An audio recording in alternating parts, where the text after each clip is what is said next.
Welcome to my revision of my American History notes. I'm still in the Great Awakening and talking about that. So let me continue from where I left off last time. One of the high points of this era that made America a nation of faith, or a Christian nation, as Patrick Henry, a hero of the Revolution, called it, was his very own defense of preachers who were on trial for preaching without a license in 1770. Now, admittedly, the account of his defense is disputed among some modern historians, but it was accepted as fact by those closer to its occurrence. Here's the account of the event from the pen of historian John Mason Peck in his Baptist Memorial of 1845. And here's the way it goes. Quote, about the year 1770, when three Baptist ministers were to be tried at Fredericksburg, Virginia, Patrick Henry, the great orator, rode some 60 miles to attend the trial and unexpectedly entered the courtroom as the indictment was being read. He listened as they were accused of, quote, preaching the gospel of the Son of God, unquote, contrary to Virginia law. When the indictment had been read and the prosecuting attorney opened the case, Patrick Henry, having glanced over the indictment, arose and addressed the court.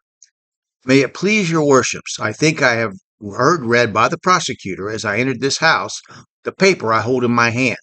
If I have rightly understood, the king's attorney of this colony has framed an indictment for the purpose of arraigning and punishing by imprisonment three inoffensive men before the bar of this court for a crime of great magnitude as disturbers of the peace.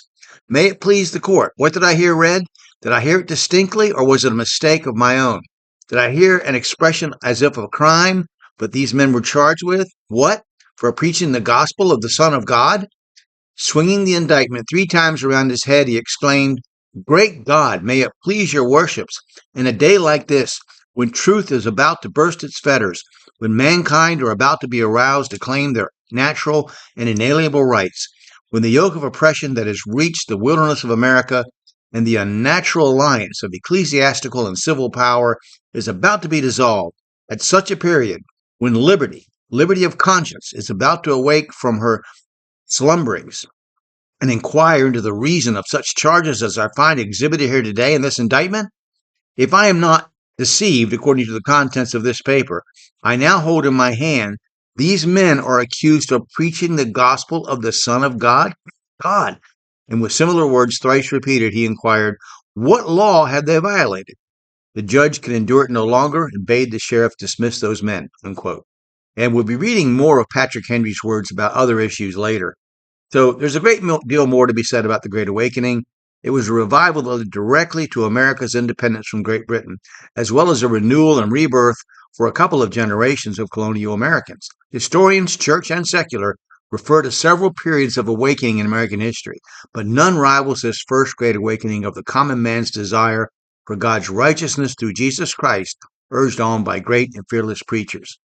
Now, I want to talk about a couple of things next, something that William Jay wrote in 1849, and Jonathan Edwards, a sermon that he wrote.